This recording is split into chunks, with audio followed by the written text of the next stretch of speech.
Hey, I'm Amanda from Trifecta Fitness. We're proud to be Clarksville's new Get Fit headquarters. Trifecta Fitness is a state-of-the-art spin and strength training studio. Our spin studio is truly one of a kind in this area, complete with 20 state-of-the-art live fitness bikes and an incredible sound system. Our strength training is done in small groups of 6 or fewer, and all of our strength and spin classes are scalable for every level of experience. Come see us in the heart of Clarksville, just behind MAPCO at the corner of Old Trenton Road and Wilma Rudolph Boulevard. Call us for more info at 931-542-6265 or download our Trifecta Fitness app for a full list of upcoming classes.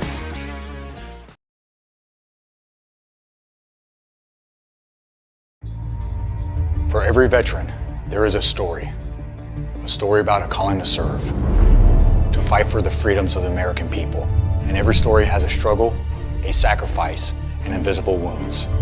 Warrior Watts programs help veterans recover from PTSD and invisible wounds through exercise, nutrition, and connecting with other veteran leaders.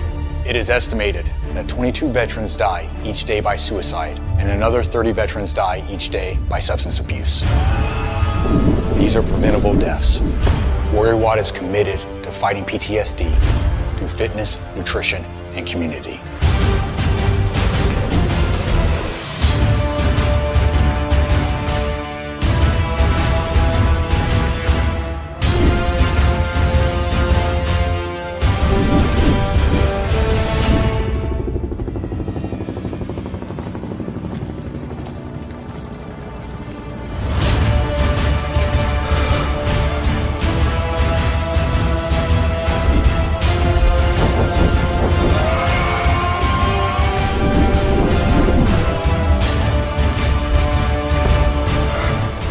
Privilege and opportunity to support our heroes in their time of need. Will you join us and take action?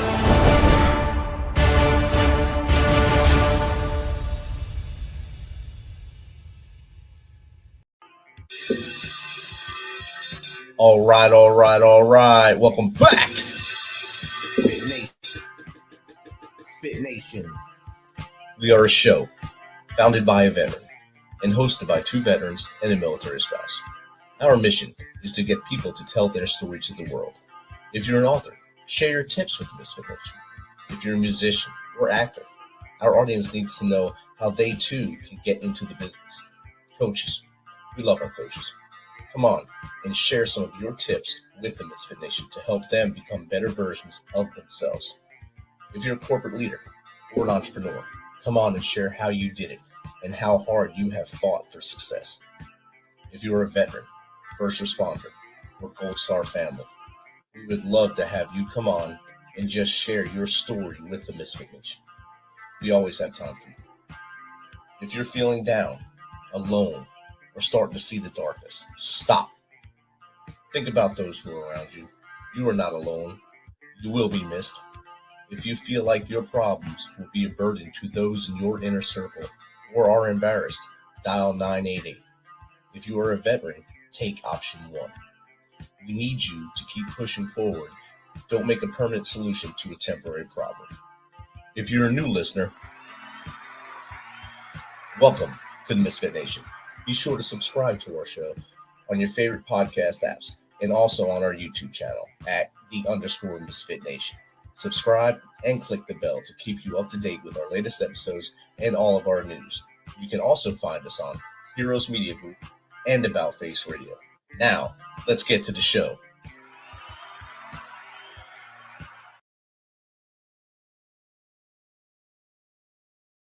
All right. Welcome back to the Misfit Nation. We are live from Fayetteville, North Carolina this week. I know it seems like we're on the road a lot. We're in different locations nearly every week lately. but I promise you this will be the last week for a little while. We're on the road. We'll be back in beautiful Clarks Vegas, Tennessee, starting next week. Our next guest is a U.S. Army veteran, a former infantryman, intelligence professional, and licensed attorney who has conducted intelligence and security operations around the world. He has trained units from the Department of Defense, Department of Justice, Fortune 500 companies, and police officers from over 60 departments from around the country. He is a contributor to the Counter-Terrorist magazine and the host of the Pearl Snap Tactical podcast. So without further ado, let's welcome Mark Bower to the Misfit Nation. Welcome, Mark. Hey, Rich. Thanks for having me on. Man, like we talked about in the green room earlier, this is another one that took about a year to get together through lost emails, and both of us are having a pretty busy work-life balance. You have two works and then your life after work. So thank you for being patient, and of course, thank you for everything you have done and still do for our country. Yeah, man. Likewise. I appreciate you. Mark, I gave a little bit about you, basically a 2-sentence blurb about who Mark is. If you want to give us a little more from as far back as you want to go to how we got to where we are, that'd be awesome. Oh, yeah, man. Well, I had I guess, everyone has a unique journey, and mine seems to me at least unorthodox. I mean, I joined when I was 19. I went into the Army on active duty, and I was just one of those kids. I never had finished anything. Never really was worth much as a kid in terms of accomplishments or stick-to-itiveness or anything really. And so, a lot of people had their doubts when I went into the Army, but there were a lot of good things. The military service, as it's got its highs and lows, and there's definitely things about it that I wish, that we could all do without. But on the whole, it was a good hitch for me. It did a lot of really good things for me personally, just in terms of discipline, stick-to-itiveness, pride, and self-achievement and accomplishment, and really creating within me a desire to just want to push harder, push further, and just see what I was capable of. But I did, I thought that was going to be my career on the active duty side, but I did get some injuries, kind of got in a tailspin, didn't really have my head screwed on straight. So I ended up taking about a 20-year break in service. So I went and finished college, went on to law school, and I was a deputy district attorney for about 6 years here in Fayetteville, Arkansas. And I did that. I enjoyed it. I really liked it, but I just felt like I had some more gas in the tank. I mean, I really always was a soldier first, and I had all through those years wanted to get back into the military. And then finally my window to go back onto active duty basically, evaporated at some point. And, you start having family, other things or other considerations get in the way or come up. I shouldn't say get in the way, but that cause you to, take other roads, other paths. So anyway, back in 2018, I was able to kind of have those injuries. And so I went on the National Guard side. So I stayed infantry. So I'm like one of the oldest dudes in the National Guard, probably especially as an E6. I'm probably the oldest E6 in the National Guard, but I'm still running and gunning. I like it. I just finished a temporary active duty stint as an infantry instructor. So the Army, your listeners may or may not be interested in this, so I'll make it brief, but the Army as a whole has kind of gone to a one schoolhouse system, meaning there was a time where I think the active duty guys kind of went to classes with active duty, and National Guard guys had their own kind of classes. But I think after the GWAT, they wanted to kind of integrate the training together more and streamline more to make sure that Private Joe, who's in the reserves, is getting relatively the same type of training as Private Smith in active duty. And the one way to make sure that is just combine it all. And so we are a regional schoolhouse. And so we handle anybody wanting to reclass into the 11 Bravo, which is the infantrymen, or the 11 Charlie series, which would be the mortarmen. Anyone who wants to reclass their MOS. So MOS being your method of specialty. So if you have a job where you were a cook or you were an armor guy or intel guy or whatever your MOS was, and you decide you made a mistake and you want to be an infantry guy, a grunt, after, I'm sure you should probably have to dedicate for once you pass that. Then if you want to reclass, we are one of the schoolhouses where you can do that. Then we also run the Advanced Leaders course, which was a professional military education course, which is required for when you go from E5, which is sergeant, to E6 staff sergeant. So we run those. There's some other courses and stuff we do. We have a sniper school there, but I'm not affiliated with that, but it is in part of the battalion I'm in. So that's kind of what I'm doing there. Military side, love it. Absolutely love it. It's really an honor that I can still do that at my age and still contribute. And, to date now, I've already had really a high honor of training dudes who have come in, become 11 Bravo certified and have deployed, that are doing real world missions and operations right now as we speak. So it's pretty humbling, pretty sobering when you think about what you're doing, that and really making sure that I want to be the very best I can be, because these guys are going to take that knowledge and potentially use it to save their lives or somebody else's life and to accomplish that mission. So that's on the military side.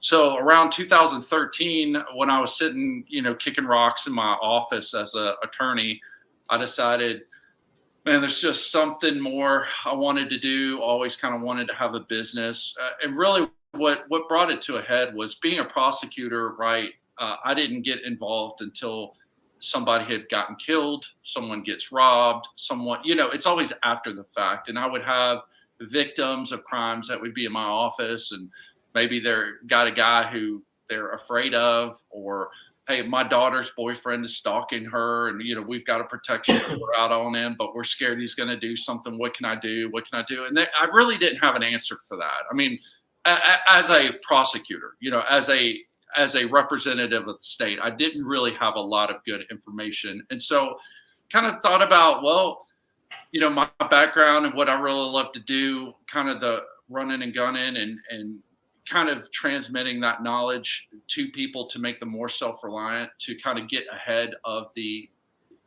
so they wouldn't become a victim. And so I started my business, my company, which is a security training and consulting company.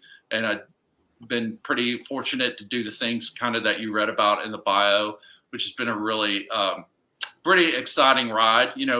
Ownership of a business has its highs and lows there too. So there's some days you just want to go swing a hammer or swing a hammer at something instead of doing what you're doing. But I will say the one thing that keeps me at it is just the relationships I've made along the way. I mean, a lot of folks that come to our classes, they're repeat customers. We travel around to different states. And I mean, some of these people really have become like my family. And so it would be hard to give that up, because then that would mean you don't get to see your family anymore every year when you hit those places. So that's kind of it in a nutshell, where I've been and where I've gone to. So I would just recommend to anybody who, if they feel like they have an inclination to do that,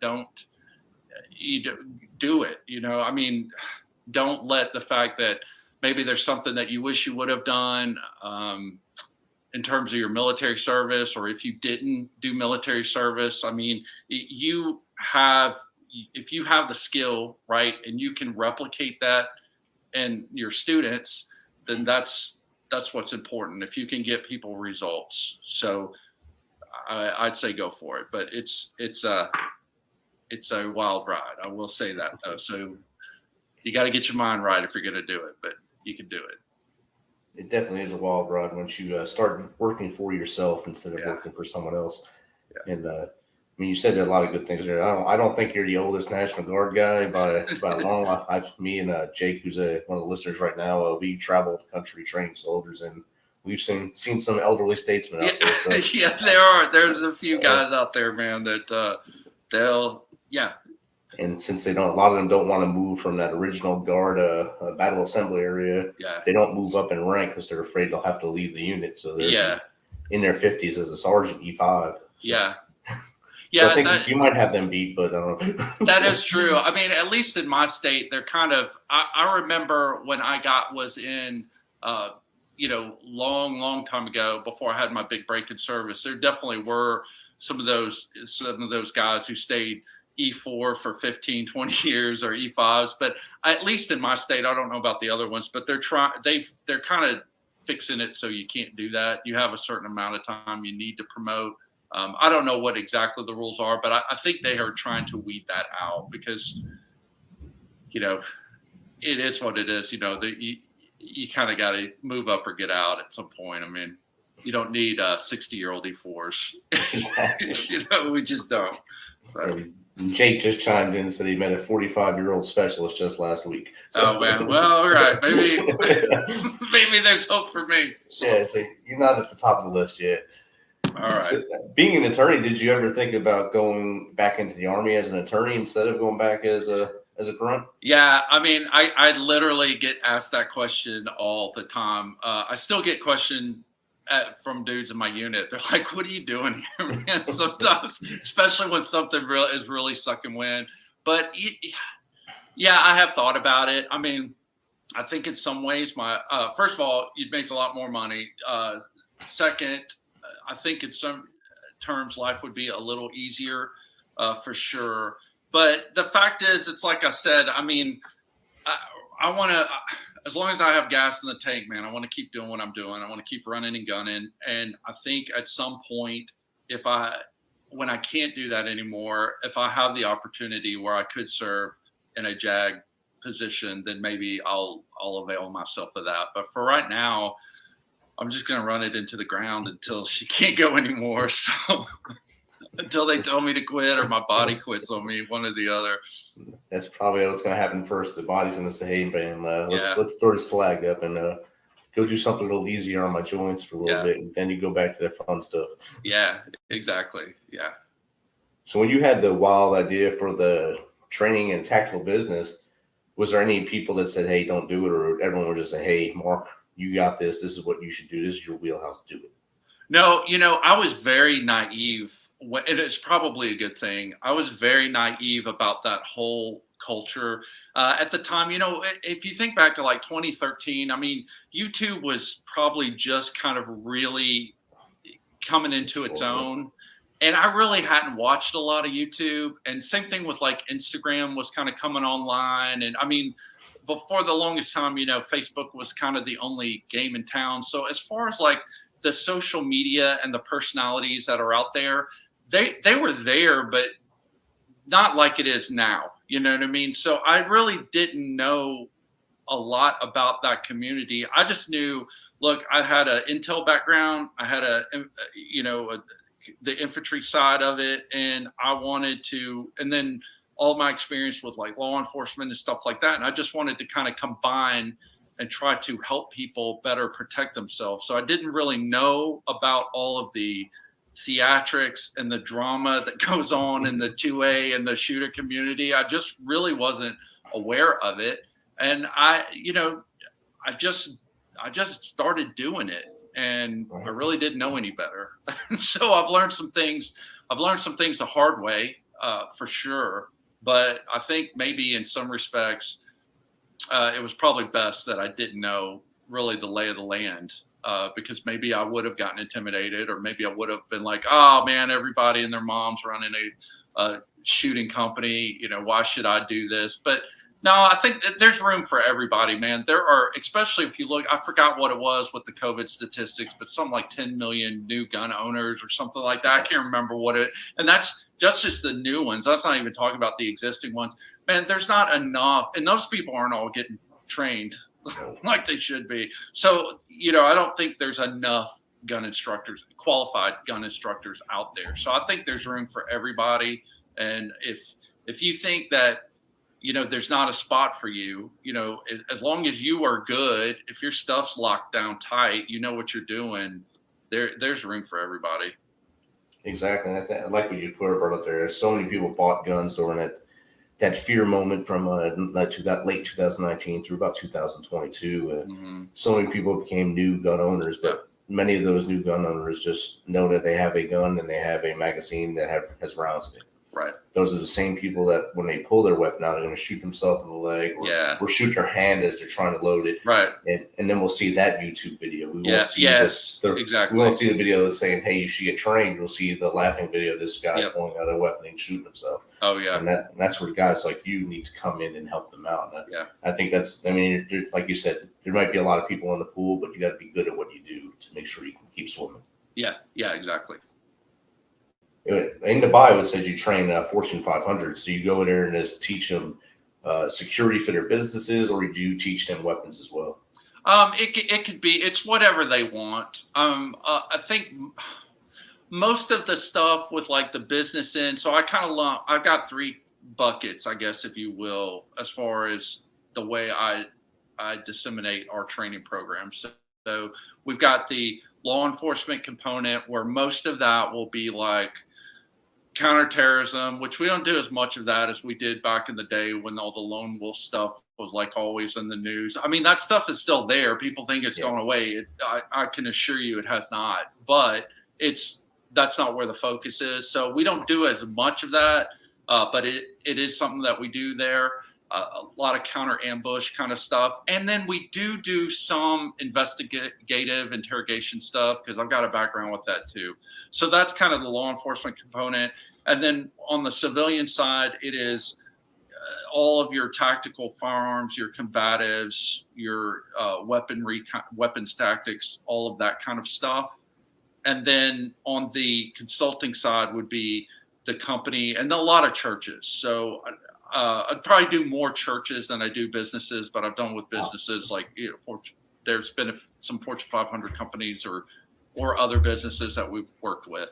So that will be anything from an on-site audit of their existing security protocols and program, just to evaluate it and then begin to design a program for them if they don't have one, or training their security personnel, whether it's situational awareness, going through active shooter drills, whatever that, to firearms if they have an armed team. I mean, there's a lot of them don't, some of them do. So it really just depends on what the client wants to do. What's the coolest department you've been able to go and work with? Well, the coolest gig I've ever done as a running the business was at Fort Bragg, where you're at right now. I did a thing for some JTAC guys, did some pistol work with them. That was really cool. Really enjoyed that. As far as like training, like, I like to do some training stuff. I mean, I try to stay current and I'll try to get away to do some training. One of the coolest training adventures I had is I went to Israel. And so I trained in the West Bank at Caliber 3, which was a lot of fun, man. I spent about a week there. I was there a week, not counting the travel. So that was a hoot. That's probably a lot of fun to go over there and train with a group that gets to really get engaged a lot and use their tactics a lot. Yeah, it was really eye opener, man. It was really wonderful people, man. Really beautiful people there, beautiful country. I'm trying to go back again. I still keep in contact with some of those guys, and the guy that runs it, it's a Caliber 3 is the name of the academy, but it's run by a colonel in the IDF. Sharon Gott is his name. And anyway, if anybody's going out there, you can apply and go, and it's an adventure, man. It's a lot of fun. And I'm sure a lot of good camaraderie too comes out of it. Like you're probably friends with the colonel still, and a lot of the people that you trained with. Yeah, I still keep in touch with them. So it's cool. Yeah. And Jake just chimed in. That would be badass to train with the Israelis. So. Yeah, it is, man. It is. There's a lot of cool dudes out there that's a badass to train with. There are a lot of there's companies out there, and you just got to look it up, do some digging. But yeah, it's out there if you want it. So we talked about your business, talked about your service. You also have a podcast. So what made you start your podcast, and when did you start it? Well, we started it. Okay, so Pearl Snap Tactical is the name of the podcast. So it's me and my business partner, Alex. We run that. So he's got a really great, interesting resume. So he spent 5 years in 75th Ranger Regiment, did tons of stuff. And then he got out and he went into the Guard for a few years, and he couldn't get out of there fast enough when this itch came in. And the day I went back in, he literally, that's the only time he's ever dog cussed me on the phone. But it's like, what are you doing? I told you, bro. Anyway, he still scratches his head over that. But anyway, he is out of the military, and he just graduated from chiropractor school. So if for no other reason, I'll always keep him around for that. And so he's really good. But he and I run the podcast.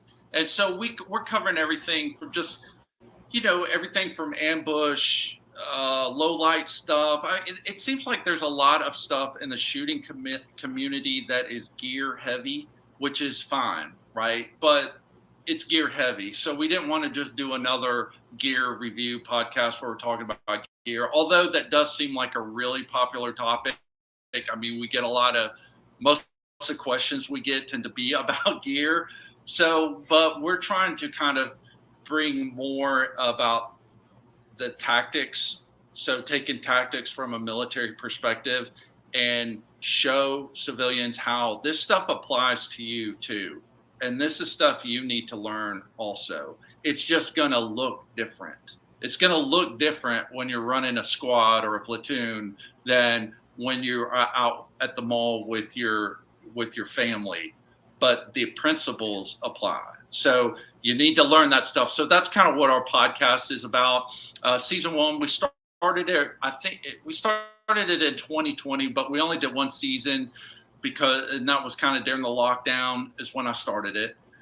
And we had a really good first season. We did 9 episodes, and then we took a hiatus because I was I went back to active duty, and I had a bunch of schools. I went to air assault school and went to a couple other just Army stuff. But there's about 3 or 4 schools I went to, and just trying to get ready for those and coming and going and still running gigs on the side. It just got too much. So we took a long hiatus. I'm embarrassed to say. I mean, it was well over a year, but we just launched season 2, and I kind of got smart and did what I should have done is pre-record. So I got about 4 or 5 episodes ahead. So now it's not as much pressure to try to crank one out. Definitely. So I think the last one I need to answer is you asked why. So that we wanted to, like I said, to bring kind of that more tactical aspects, a true tactical aspect, actual tactics. You get a lot of classes out there that are called tactical pistol or tactical rifle. And I mean, I know why we all call it that, but that's kind of a word that's been used and abused. I mean, most of those courses are going to be marksmanship courses. They're not really tactical courses. They're teaching you shooting techniques, which are very important, very critical. But there's not a lot of stuff talking about the actual tactical application of that stuff and what that means. And so we wanted to kind of get that out there because I thought that was a topic that was being underserved. And then we tried to use it as a way to just kind of expand our footprint so that we'd find, I'm not a big YouTube guy. I'm not really good at making videos. That's something I probably need to address. And so I thought maybe the podcast would be a little bit more conducive just with my personality type. And it's just easier for me to sit and talk than to try to script and do video. But maybe I'll get to it. And you could take your podcast and put it onto YouTube on the podcast tab, and it'll do itself for you there. That way people search your podcast up on YouTube. Also link back to your business. Yeah, that's the next step. We're gonna get that done here in the next week or two. So yeah. I mean, I've been on YouTube for I guess 2 years now, and I didn't know it had a podcast tab until 3 weeks ago. So yeah. Has it been helpful to you? Have you found that it was a good move for you to do that? Yes, 100% a good move. It was one of my guests told me I need to get on YouTube, and I took his advice, and bam, it skyrocketed. Really? Okay. Yeah. Well, good to know. Good to know. I believe especially for what you're doing, it'd be perfect for you and your business partner to show your faces on there and at least tell them where you'll be this week and who you're training and some of the new tips, tricks, and tactics that you guys are going through. So I think it'd be perfect for you guys. Oh, cool. Stuff. Yeah. All right. Well, good. Done. So that's easy. There you go. So, Mark, how does someone get in contact with you? Well, there's a few different ways. I mean, the best way is you could just email me, man. Or you can go to our website. You can hit the contact tab. So the website is www.barritusdefense.com. So it's BARRITUS defense.com. And then the email would just be info@barritusdefense.com. And then we're on Facebook under the Barritus. And same thing on Instagram is at the Barritus. So it'll be there. Awesome. And two quick, I guess, trivia questions for you. What's 3 books you think every person should read, and to follow that, 3 movies? Oh, man. Well, I do, man. I read a lot. And so in the pre-show, you gave me 2 books already. So yeah. Oh, yeah. So, man, I guess it's hard. It depends on like what the topic is. So if it's like for your protection, like if it's about like self-defense or that kind of in that frame, I definitely read The Gift of Fear by Gavin de Becker. So I think that the most powerful weapon you have is the one between your ears, is that computer between your ears, your brain. That is the most important asset you have, bar none. And what he goes through and really even opened my eyes. So Gavin de Becker, I don't know a whole lot about him, but he's written a few books. They're all stellar. He runs an executive protection company out of California, and they, a lot of Hollywood celebs, a lot of politicians and stuff like that. I don't agree with all of his social stance, positions that he takes in regards to his politics or even some of his views on the Second Amendment. But, just because I don't agree with them doesn't mean he doesn't still have other good stuff to put out. So he really, that book, Gift of Fear, I recommend that to everybody really on how to dial in your situational awareness and stuff. Is a great book. On a more inspiring type of book. So I love classics like ancient literature and things like that. So I will geek out on the Iliad, Beowulf, the Eddas, which is kind of the Norse mythological milieu. I go crazy on that stuff, man. I absolutely love it. I can't get enough of it. So I recommend that if you're really looking to kind of develop that warrior mindset and that warrior spirit. I really think the ancestors, that's how they did it. They had these heroes and these sagas and things, man. They, if you know anything about like Jungian psychology and everything, they tie into all these archetypes that our brains just inherently connect to. So the language, I will grant you, like if you read something like Beowulf, so we'll start with that one.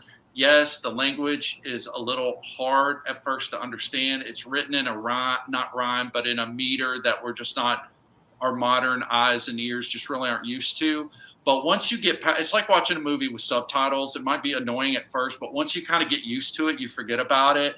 And man, there's a lot of rich history, things that are talking about honor, things that are talking about valor and courage.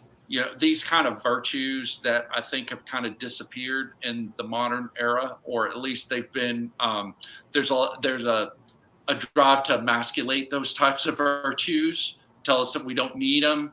And I think that a lot of the modern takes on it, I think they're diluted, man. And so I would say just go back to the earlier source, you know what I mean? Like I think where it's most potent, and I think that's the ancient sources. So I'd read that. I think technically Beowulf's a poem, but to me it's a book. So it's in a book form. So that's a good one. As far as a third one, I'll give you one I'll do one on guns, right? So I think a great, awesome book that was put together on shooting. I just finished reading, I think it's called Practical Shooting by Brian Enos, who was, I think he's a retired competitive shooter. He's not someone who's as famous as he should be, I think. But that guy, that book was very pivotal to me. Incredible how he doesn't have shooting drills in there, or at least that I recall. But he's just kind of, it's really more mental focused and telling you what your brain should be perceiving or your mind as you're shooting. And once you can start to become aware of that, man, it'll make you'll go farther faster, man. It's such a short amount of time. It really is about the data that your eye is picking up and your awareness to perceive what's going on without thinking about it, and just to be able to observe and make and act on it. And that also will feed into situational awareness. It's really interesting how once you start reading this kind of stuff, you really see how once you kind of look at it cerebrally and see how your brain's connected to things, you can see how it's very intertwined. You know, situational awareness, even with shooting, it really has to do with observing data and making decisions. And so once you find that connection, it's pretty interesting. Awesome. And hopefully I didn't geek out too much. Hopefully I didn't geek out too much on that. You did good right there. Yeah, okay. Man, as far as movies, again, shoot.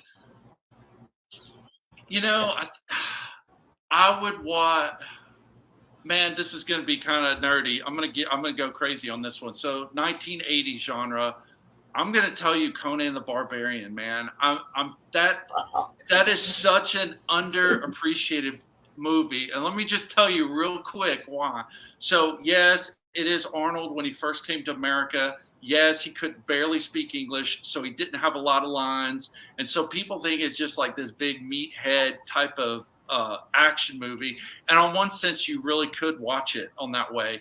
But man, if you have ever read any kind of Nietzsche or that kind of stuff, bro, that is a textbook, like Nietzsche's Uberman. You know, if you know anything about that, that is just the quintessential, like this dude who, if you just look from the story, I mean, it really is the hero's journey. This guy has been, all right, his village has been raided. His parents have been killed. He's been sold into slavery. He's been basically raised like a work mule, you know, he's been worked like a rented mule his whole life until, you know, he's set free. But during this time, man, this guy is just channeling the hatred and the thirst for revenge is being channeled in a sense to developing himself. And then he goes on this epic quest to really find the dude who killed his parents. And you see him, you know, he meets his comrades along the way, but it's really about the hero's journey and then coming in and overcoming everything and overcoming all adversity. And like, there is no excuse. Oh, your parents are dead. Okay. You were, you know, enslaved. No excuse. You know, it's like, all of the onus on your success and your ability to thrive or to make anything of yourself really sets on your shoulders. I think that's what that movie tells me about it. And that there's just simply no excuses. Yes, there are bad things that happen to you. There are things that occur that are outside of your control and that are not fair. But ultimately, at the end of the day, there's only one person that can change that. And you can't look to somebody else. You have to find it within yourself. So that's one. I'll make it the other one. Just Last of the Mohicans, the one with Daniel Day-Lewis. Love it. It's awesome, beautiful, great part of American history. And then,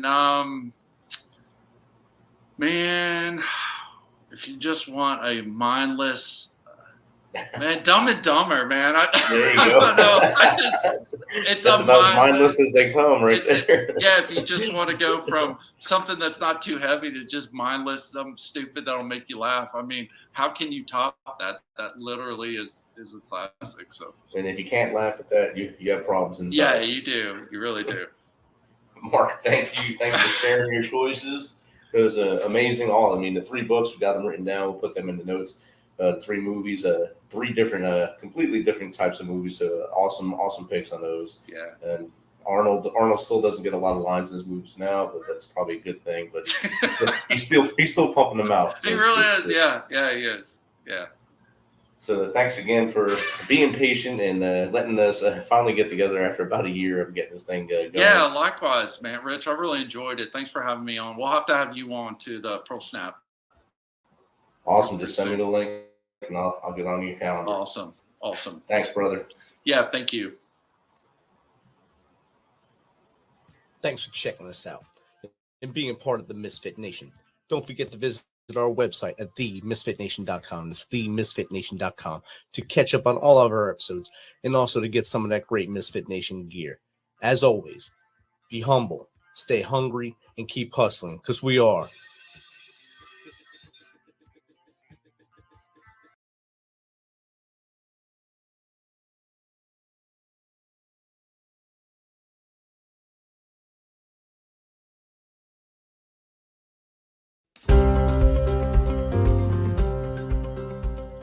This is a message from the U.S. Department of Veterans Affairs.